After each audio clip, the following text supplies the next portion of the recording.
요한복음에는 전체 7개의 표적을 요한이 기록해 놓으셨어요. 7개의 표적밖에 없었을까요? 엄청난 기사와 이적과 표적이 예수님이 많이 행하셨습니다. 그럼에도 불구하고 7개가 선택돼서 구별되어 7개의 표적으로 적어놨다는 것은 하나님의 업로드입니다. 이 표적에서 우리에게 주시는 강한 메시지가 있다는 것입니다.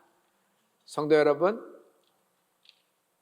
어떤 사람 흉내내거나 타인의 삶이 근사해 보여서 그 사람 삶 따라가지 말고 나만의 삶, 너의 삶을 살는 축복이 있을지어다.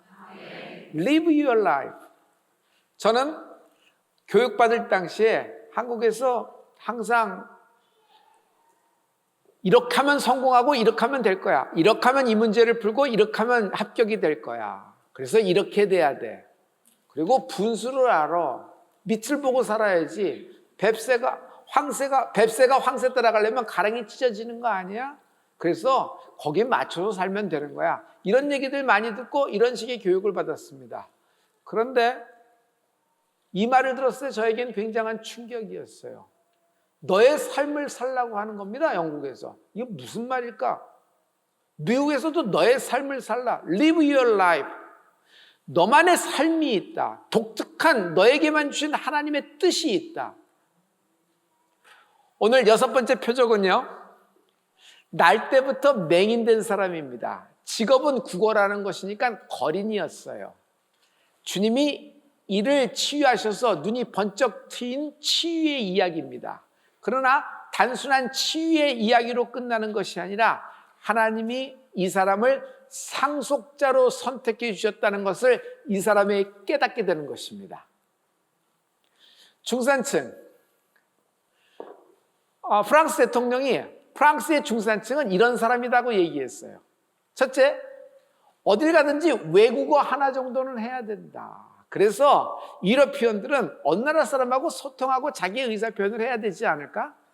두 번째, 스포츠 하나는 취미로 갖고 있어야 되고 악기 하나는 연주를 할 때 가족들에게, 친구들에게 기쁨을 주지 않겠는가?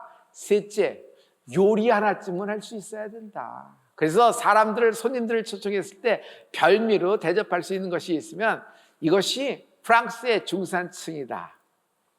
영국에는 옥스포드에서 이렇게 발표했어요. 영국의 중산층은 첫째, 페어플레이 하는 것이다. 절대로 부정적인 방법으로 뒤통수를 치지 말라는 것입니다. 세 번째, 자기 주장이 확실할 것. 영국은 디베이트의 나라가 아니에요. 굉장히 토론의 문화가 굉장히 강합니다. 교육이 토론으로 이루어졌다고 해도 과언이 할 정도로 어릴 때부터 토론식으로 많이 교육시키는 것을 많이 봤습니다. 세 번째, 나만의 독선이 없어야 영국의 중산층이다라는 겁니다. 자, 이제 한국으로 넘어와요. 한국은 어떨까요? 첫째, 한국은 내가 원하는 장소에 30평 이상의 아파트가 있어야 중산층이라는 거예요. 부채 없이 자가로. 두 번째, 통장 잔고가 그래도 1억 이상 가져야 중산층 아니겠는가? 셋째, 부부가 1년에 한 번쯤은 여행을 하는 것이, 해외여행을 하는 것이 이것이 중산층이다라는 얘기입니다. 여러분, 같아요? 달라요? 너무 차이가 있어요. 너무 차이가 있어요. 성도 여러분, 크리스찬이 그래도 우리가 믿는 사람으로서 여러분 조금의 다름이 있더라도 공통적으로 베이스되는 것이 있잖아요. 저는 이거 한 가지는 누구나 가져야 될 중요한 그 크리스찬의 애티튜드라고 생각해요. 남을 정죄하거나 남을 판단하는 것은 참 아쉬움이 있고 불편합니다. 왜냐하면 그리스도 예수 안에 있는 자에겐 결코 정죄함이 없나니 생명의 성령의 법이 너를 해방하였음이니라. 예수님도 우리를 정죄하시는 분이 아니라 구원하시는 분이에요. 예수님은 우리의 과거의 죄를 지워주시는 분이에요. 그걸 들춰내서 잘잘못을 따져서 너 이 정도까지 짊어져야 돼 하는 분이 아니라 내가 짊어졌다. 나에게로 오라. 내가 너를 쉬게 하리라. 할렐루야. 요즘에 많은 청년들이 쉼을 원합니다. 왜냐하면 바쁘게 살고 엄청나게 노력해도 결과가 안 나오기 때문에 지치기 때문이에요. 좀 쉬었으면 좋겠다 합니다. 그런데 물질이 이만큼 있으면 쉴 수 있다고 생각합니다. 그리고 자기의 재산권이 이 정도 있으면 쉴 수 있다고 생각해요? 이 정도 학교를 가면 쉴 수 있을 것이고 이런 전공, 이런 직업을 가지면 쉴 수 있고 이런 연봉이면 쉴 수 있다고 생각해요. 그러나 그렇게 쉴 수 있던가요? 그것을 가졌다, 겟했다고 해서 여러분 쉴 수 있나요? 여러분 더 어렵습니다. 더 바늘방석이요. 그 정도 됐으면 그 정도의 퍼포먼스를 내고 그 정도의 결과물을 갖고 와야 되는데 이거 조여오는 스트레스는 이루 말할 수 없습니다. 주님은 이 세상에선 쉴 곳이 없다는 것이에요. 수고하고 무거운 짐진 자라 다 내게로 오라. 내가 너희를 쉬게 하리라. 여러분, 예수님 앞으로 달려가는 여러분이 되길 예수님 이름으로 축복합니다. 만약 그렇지 않으면 엉켜요. 여기서 엉켜요. 각 지파에서 12명이 출발했습니다. 보통 사람들 아니에요. 지금으로 얘기하면 국대죠.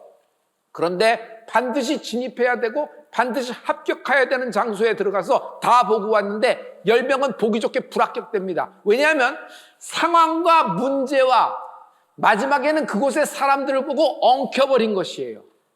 하나님이 약속하신 것은 맞는데 정탐꾼으로 왔는데 보니까 상황이 문제가 사람을 보니까 감당이 못돼. 그래서 엉켜서 그냥 출애굽을 되돌리려고 합니다. 돌아가자, 애굽으로 돌아가자.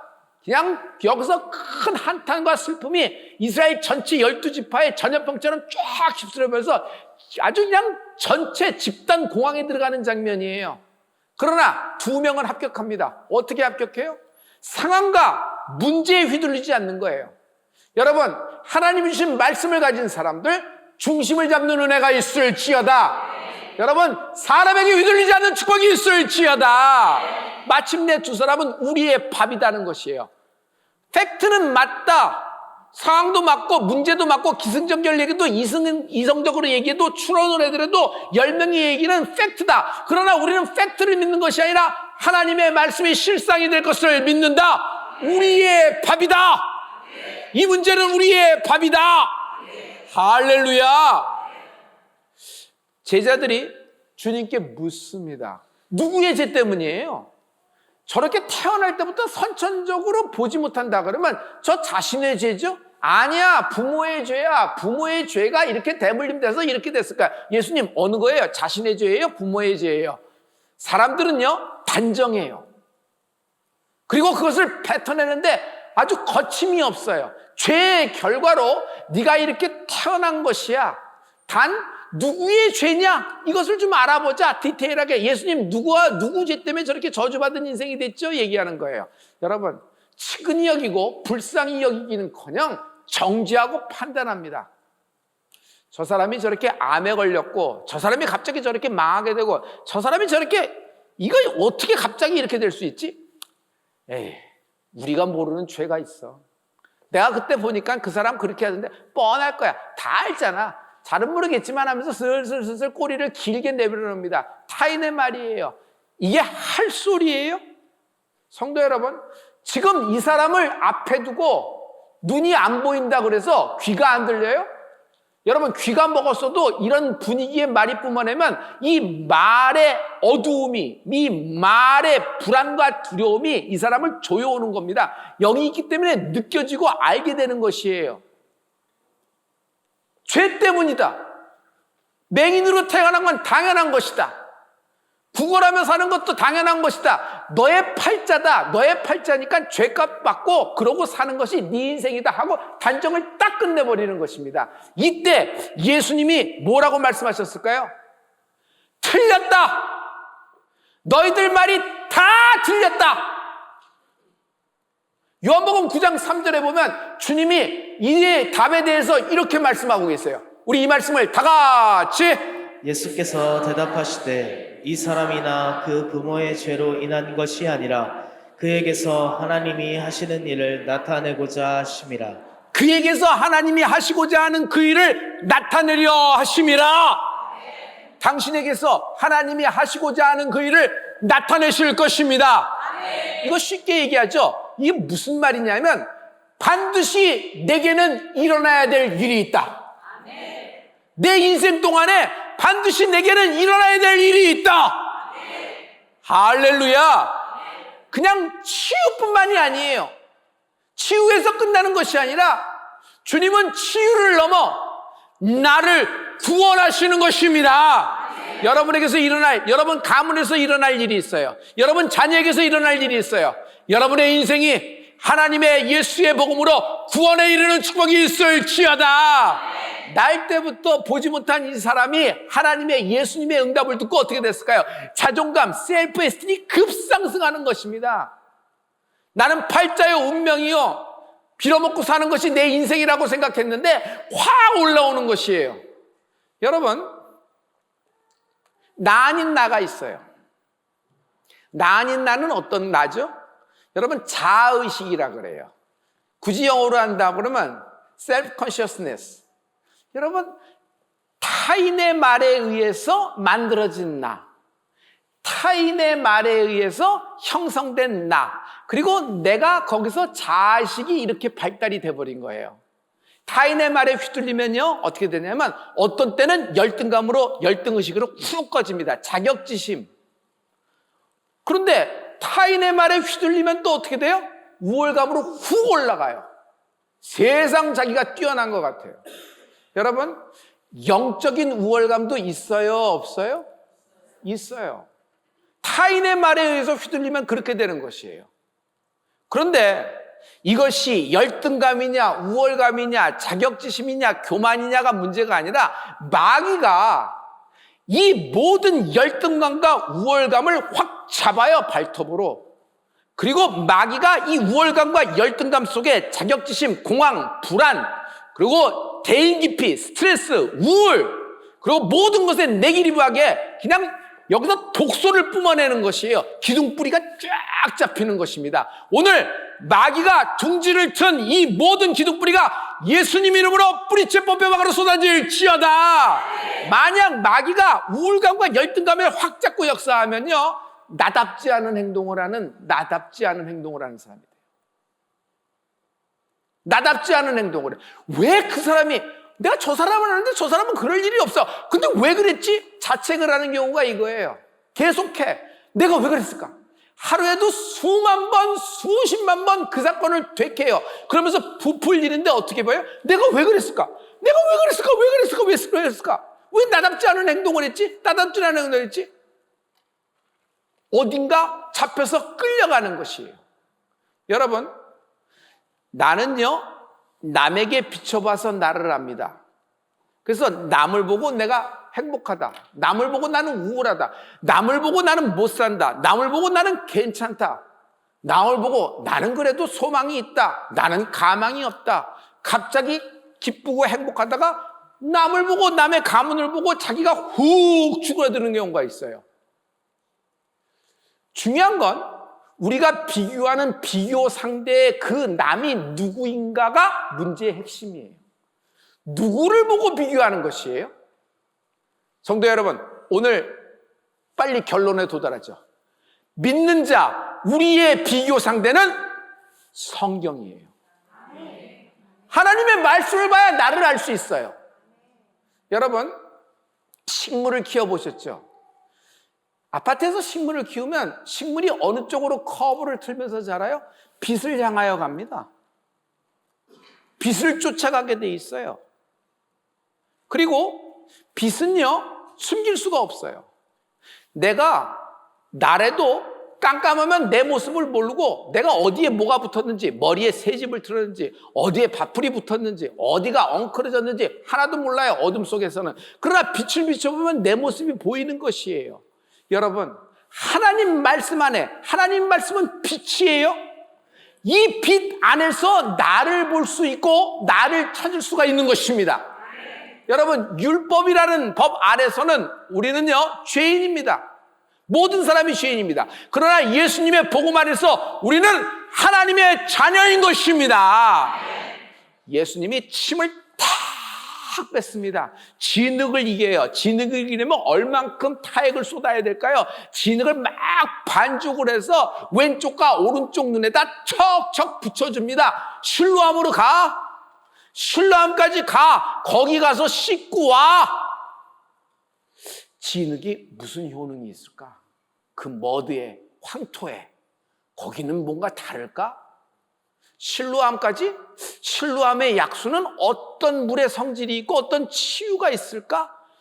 여러분, 그 진흙과 실로암의 물의 성질, 그거 보는 것이 아니에요. 민간요법이 이 사람의 눈을 띈 것이 아니라 실로암까지 가서 씻으라는 말씀이 이 사람을 치유한 것입니다.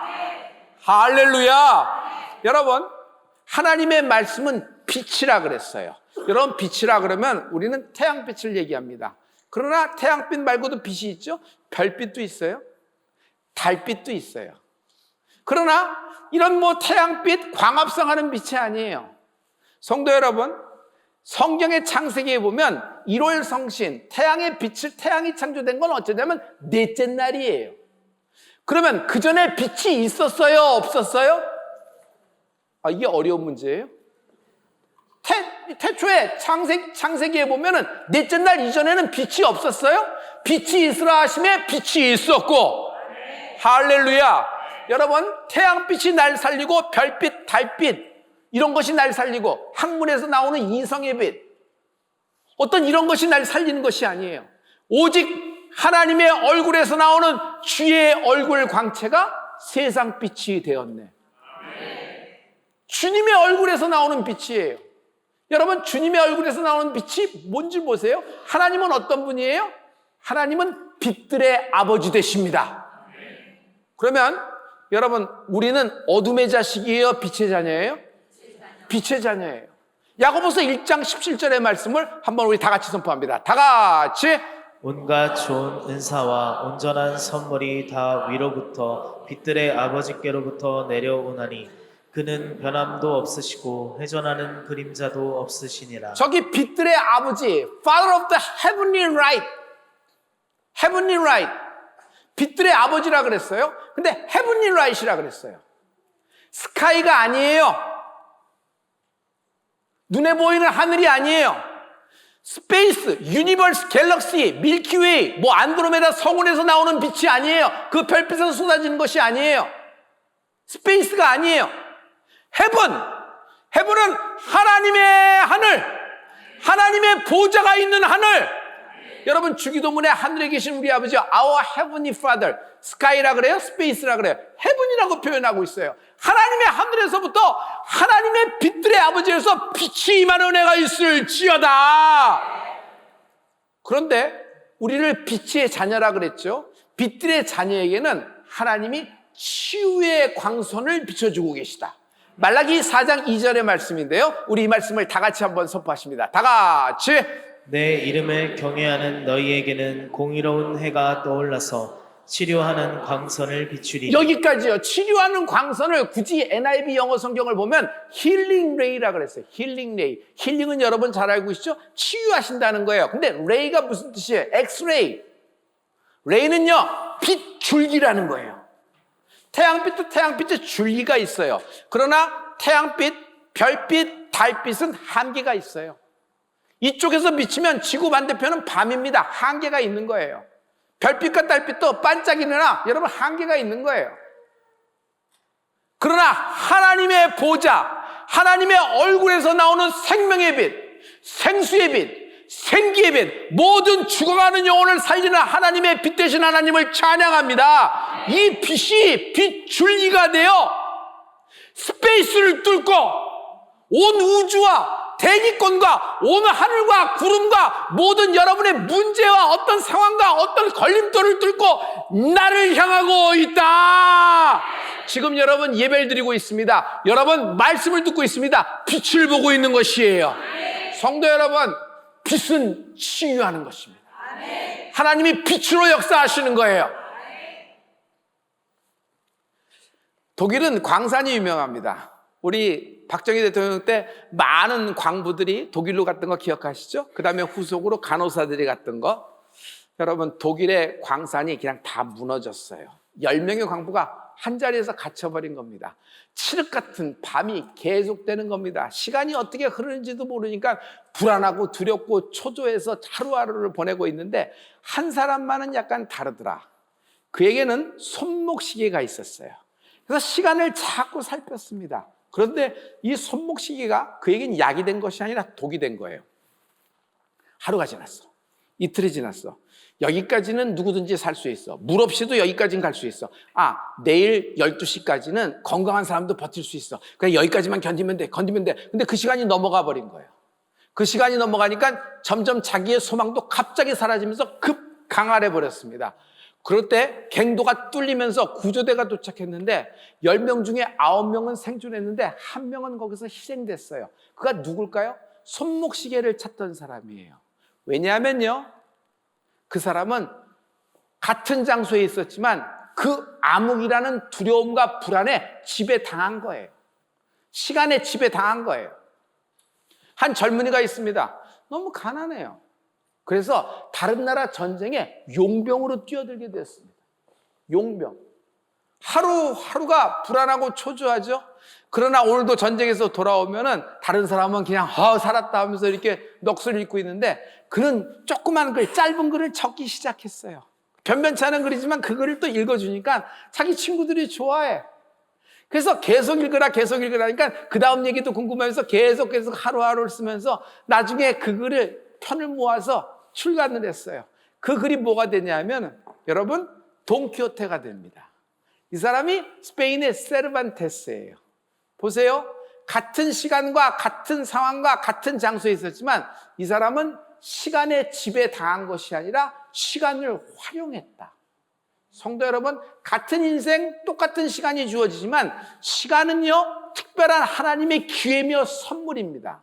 시간에 지배당할 것인가? 시간을 지배하며 시간을 컨트롤하며 시간을 활용할 것은 it's up to you. 여러분에게 달린 선택이에요.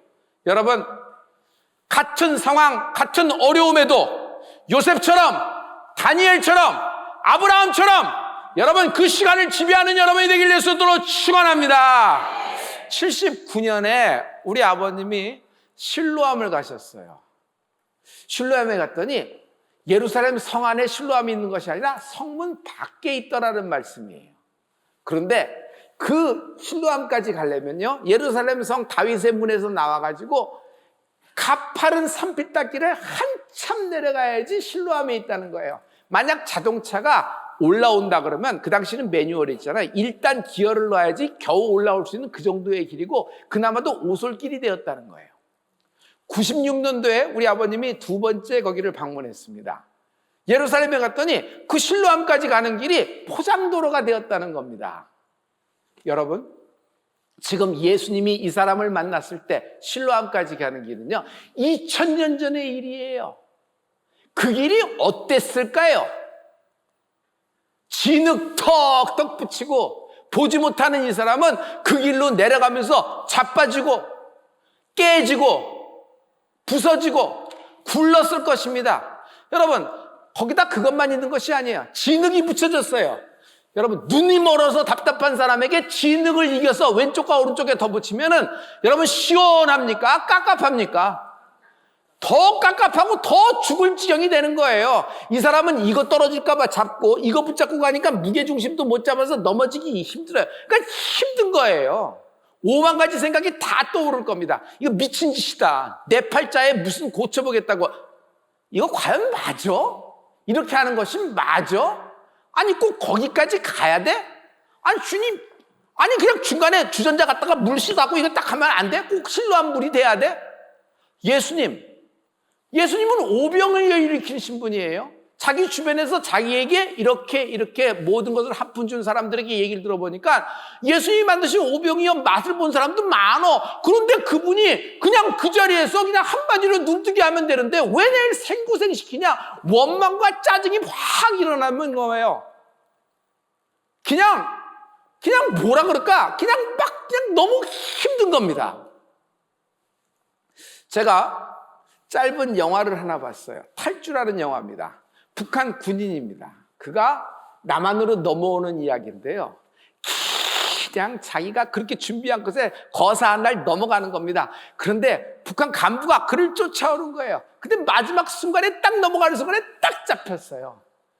야, 돌아가자. 여기서 그만두면은 너 가장 약한 처벌로 할 것이고 없던 일로 할 수도 있을 거야. 가자. 그리고 너 남한으로 간다고 해서 너를 환영할 것 같아? 남한으로 간다고 해서 네가 돈을 많이 벌고 성공할 것 같아? 전혀 아니야. 다시 돌아가자, 다시 돌아가. 회의하고 막 하는데 이 넘어가는 탈주하는 북한 병사가 이렇게 얘기하는 겁니다. 실패하러 갑니다. 나는 실패하러 갑니다. 내가 태어난 이곳 북한에서는 실패할 기회조차도 없습니다. 뭔가 아무것도 못하게 옥죄이며 상상과 창의와 나의 젊음을 발휘할 어떤 것도 없고 그냥 옥죄고 공장에서 통조림 찍어 뜯어내는데 나는 실패하러 갑니다. 나는 실패하러 갑니다. 이 말에 듣는 나도 깜짝 놀랐지만 여러분 그 북한 병사도 잡으렸던 북한 병사도 눈동자가 흔들리는 것을 내가 영화에서 좀 확인했어요. 여러분 오늘의 팩트는 이거예요. 이 태어날 때부터 눈에 문제가 있었던 이 남자는요 어쨌거나 실루암까지 갔다는 거예요. 내가 중단하면요 하나님이 계획한 예비한 기적도 중단되는 거예요. 그러므로 흔들리지 말고 끝까지 가는 은혜가 있을지어다. 여러분 다니엘이 그날 거기서 20일째 중단해버리면 뭐 꼭 더 넘어가야 돼. 20일을 했는데 20일이 됐는데 안 되는 거기서 중단하면 거기서 스톱되는 거예요. 아브라함이 모리아산 올라갑니다. 쭉 올라갑니다. 7분 능선쯤 돼서 이거 과연 맞아? 이런다고 뭐 벌써 뭔가 조짐이 있어야 되는데 아무런 사인도 없잖아. 거기서 중단하면요 여러분 하나님이 예비한 수양도 중단되는 거예요. 한국말에 참 좋은 말이 있어요. 여러분 아세요? 가다가 중지하면 아니간만 못한 거예요. 끌려가지 말고 쫓아가는 축복이 있을지어다. 예수 믿는 사람은 처음에 하나님이 강압적으로 역사합니다. 어떻게 내가 이 자리에 왔지? 내가 어떻게 여기 성전에서 지금 여기서 예배드리고 있지? 지금 내가 뭐 하는 거지? 뭐 어떤 힘에 끌려서 온 거야? 할 정도로 그냥 끌려오는 경우가 있어요. 그 끌려갈 때는요 갑자기 고난, 시험, 환난, 없던 문제까지 생겨서 죽을 지경에 가요. 그래서 꼼짝달싹도 못하게 하나님이 만들어서 확 잡아서 끌고 가버리시는 겁니다. 근데 이것이 은혜라는 겁니다. 할렐루야. 어떤 사람은 질병 때문에 끌려가는 경우도 있어요. 그러면 당신을 끌고 가고자 질병을 주셨다는, 당신을 끌고 가고자 하나님이 가난을 주셨다는 얘기예요? 절대로 그렇지 않아요. 오해하지 마세요. 이 문제에 대해서 오늘 정확하게 말씀하시는데 6번째 표적에서 주님은 이것이 누구의 죄가 누구의 잘못 무엇 때문에 원인이 됐다는 얘기를 하지 않으시지만 분명한 것이 있어요. 너에게서 하나님이 하시고자 하는 그 일을 나타내려 하심이라. 내 가운데, 내 인생 가운데 악이 벌어진 거예요. 공황이 벌어지고 슬픔이 벌어지고 내가 해오지 못할 망할 지점이 벌어진 거예요. 그러나 하나님은 이 악을 선으로 바꾸시는 분이십니다. 처음에는 끌고 갑니다. 그러나 어느 순간 믿음은요 다음 판으로 진입해야 됩니다. 쫓아가는 축복이 있을지어다. 쫓아가는 건요 자기의 선택입니다. 자기의 의지가 돼서 쫓아가는 겁니다. 힘들어요. 쫓아가도 어려워요. 헉헉대요. 여기까지만 가면 되겠는데 벌써 여기가 있어. 또 가면 또 저기 있어. 또 저기가 있어. 그러니까 힘들어요. 그러나 쫓아갈 때, 믿음으로 쫓아갈 때 여러분 하나님의 위대한 역사가 당신을 기다리고 있습니다. 빌립보서 3장 14절에 쫓아가라는 말씀을 한번 확인해 보죠. 우리 이 말씀을 다 같이 표대를 향하여 그리스도 예수 안에서 하나님이 위에서 부르신 부름의 상을 위하여 쫓아가노라. 여러분 쫓아갈 때 하나님의 놀라운 역사가 있어요. 오늘 하나님이 당신을 쫓아가는 당신, 여러분 하나님을 쫓아가는, 십자가를 쫓아가는 당신에게 하나님의 그 축복이 예배될 줄 믿습니다. 그냥 쫓아가면서 이 사람이 뭐라고 했을까? 어두운 밤이야. 종도 울려, 닭도 울려, 여러 가지 소리가 들려. 이게 마저 진흙은 청청돼서 야 이거 주전자로 여기서 물 닦으면 좋겠는데 예수님의 제자는 다 어디 갔냐, 날 좀 부축해 해주지. 그냥 막 그러는데 어두운 밤 깜깜한 밤에 새벽을 찾아 막 가는다. 빛을 찾아 실로암까지 가는 거예요. 할렐루야. 나만의 실로암이 있다. 나만의 실로암이 있다. 나만 장군에게 실로암이 있어요. 아니 뭐 우리나라엔 강이 없어? 더 크고 더 좋은 물, 약효로 따지면 약수가 없어? 근데 왜 요단강이야? 그것도 7번 나만 장군의 실로암이에요. 거기까지 가야 되는 거예요. 에스더에게도 신뢰함이 있어요. If I perish, I will perish. 죽으면 죽으리라. 다니엘의 신뢰함 21일이 신뢰함이에요. 여러분 끈질기게 오늘 영적 21일을 만나는 축복이 있을지어다. 할렐루야. 아브라함의 신뢰함, 모리아산 정상 여호와 이레를 만난다. 나오미에게도 신뢰함이 있어요. 고향으로 돌아가자. 고향 예루살렘 돌아가면 뭐 기쁘겠어요? 남편 다 죽고 두 아들도 다 죽었어. 아이고 다 재산 팔고 다 잘 살겠다고 갔는데 이거 뭐 하는 거야? 근데 옆에 누구지? 며느리래. 모압 여인이 아니야? 아이고 그러니까 그렇게 됐지. 이 정도 소리가 안 들릴까요? 쉽게 추론할 수 있는 거예요. 그런데 나오미는 그 뻔한 이야기에도 흔들리지 않고 계속 갑니다. 예루살렘 가요. 직접 베들레헴 가요. 거기서 완전 풀어지는 인생을 만나게 되는 것입니다. 누가 알았으리요? 누가 알았으리요? 그와 그의 며느리를 통해서 예수님의 족보, The genealogy of Jesus Christ, 예수님의 족보에 들어가는 위대한 역사에 된 것이에요. 여러분 가문의 할아버지 할머니가 여러분 교과서에 나와도 여러분 굉장히 자랑스러울 거예요. 교과서에 나오는 집안이야. 초등학교 5학년 교과서에 나오는 집안이야. 그런데 나오미의 집안은 어떻게 된 줄 아세요? 교과서 정도가 아니에요. 예수님의 족보에 등재된 거예요. 당신의 인생의 가치를 아세요. 우리는 불타지 않을 영원한 하나님의 나라 생명책에 등재된 인물입니다. 삭개오의 신뢰함이 있어요. 뽕나무에 올라가는 겁니다. 아무 때나 뽕나무 올라간다고 역사가 이루어져요? 자기 마음 내키는데 올라갔다 내려갔다 하는 거예요. 자기 수고로. 예수님이 지나갈 때 올라가는 축복이 있을지어다. 인생은 타이밍이에요. 그 타이밍이 안 맞아서 어긋나는 거 굉장히 많이 알잖아요. 감정도 그런데 영은 더해요. 그 타이밍이에요. 주님이 부르실 때 응하는 축복이 있을지어다. 할렐루야. 할렐루야. 여러분 신뢰함까지만 가면 돼요. 나만의 신뢰함이 있어요. 결국 아무것도 아닌 것 같이 될 것이다. 아멘. 사랑하는 성도 여러분, 신뢰함은 장소가 아니라 말씀이다. 신뢰함 가서 씻으라 그랬어요. 주님의 말씀을 따라가는 것이에요. 상황, 환경, 심지어 여러분의 질병, 멘탈의 암, 불행한 일, 공황, 상대하기 힘든 상대, 관계에 휘둘리지 마세요. 사람에게, 상황에게 휘둘리지 않는 은혜가 있을지어다. 여러분, 실패를 두려워하지 말고 실패할까 무서워 아무것도 못하는 당신을 두려워하세요. 아무것도 안 하면 아무것도 안 나타납니다. 아무 일도 벌어지지 않아요. 똑같은 소스, 똑같은 프로세스, 똑같은 자원 집어넣어서 다른 결과가 나오길 기대하면 여러분의 로맨스예요. 이건 제가 얘기한 것이 아니라 아인슈타인이 얘기한 거예요. 여러분, 우리는 예수 믿는 사람 뭔가 달라야 됩니다.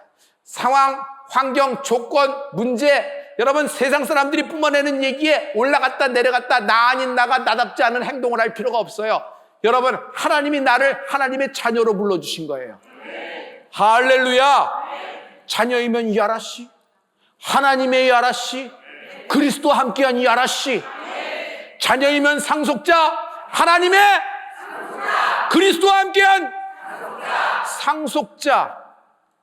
나는 상속자, 상속이 예정되어 있다. 여러분 상속받는 날 생각해 보세요. 어떤 일이 벌어질까? 그냥 기뻐서 길길이 뛸까요? 그런 것도 있겠죠. 그러나 아버지가, 어머니가 이처럼 나를 사랑하셨구나를 깨닫게 될 거예요. 할렐루야. 성도 여러분, 신뢰함이 약수가 돼서 좋은 성분이 있어서 이에 눈을 뜨게 한 것이 아니라 예수님의 말씀이 이를 눈뜨게 한 것입니다. 어떻게 이게 가능했죠? 신뢰함까지 간 거예요. 왜 신뢰함까지 갔을까? 말씀을 먹고 순종한 것이지요. 이 사람을 예수님이 다시 만납니다. 이 사람이 예수님께 다시 찾아오는 것이 아니라 예수님이 직접 이 사람을 만나러 가서 두 번째 만나는 장면이 요한복음 9장 35절과 38절에 있어요. 여러분 이 말씀을 다 같이 예수께서 그들이 그 사람을 쫓아냈다 하는 말을 들으셨더니 그를 만나사 이르시되 내가 인자를 믿느냐 이르되 주여 내가 믿나이다 하고 절하는지라. 지금은 치유, 신원 이런 얘기 안 하세요. 너 인자를 믿느냐?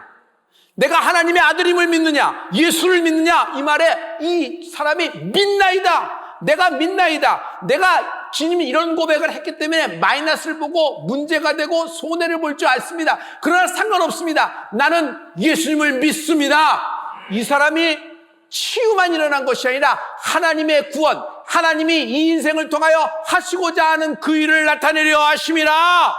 우리 인생에 반드시 일어나야 될 일이 있다. 하나님의 구원이 임한 은혜가 있을지어다. 하나님의 자녀가 된 것입니다. 여러분, 당신은 하나님의 자녀입니다. 가슴을 비십시오. 눈을 크게 뜨십시오. 지금 앞에 있는 골리앗과 풍랑이 여러분을 삼키지 못합니다. 말씀을 갖고 있는 여러분, 하나님의 하늘에서부터 내려오는 하나님의 빗줄기, 하나님의 치유의 양손이 임한 은혜가 있을지어다. 이 풍랑을 뚫고 가게 될 것입니다. 이 불안과 공포와 우울과 공황장애를 뚫고 가게 될 것입니다. 이 가난을 뚫게 될 것이고 이 문제를 뚫어버리게 될 것입니다. 이번 수험생에게 하나님의 놀라운 하나님의 역사가 있을 줄 믿습니다. 기도하십시다.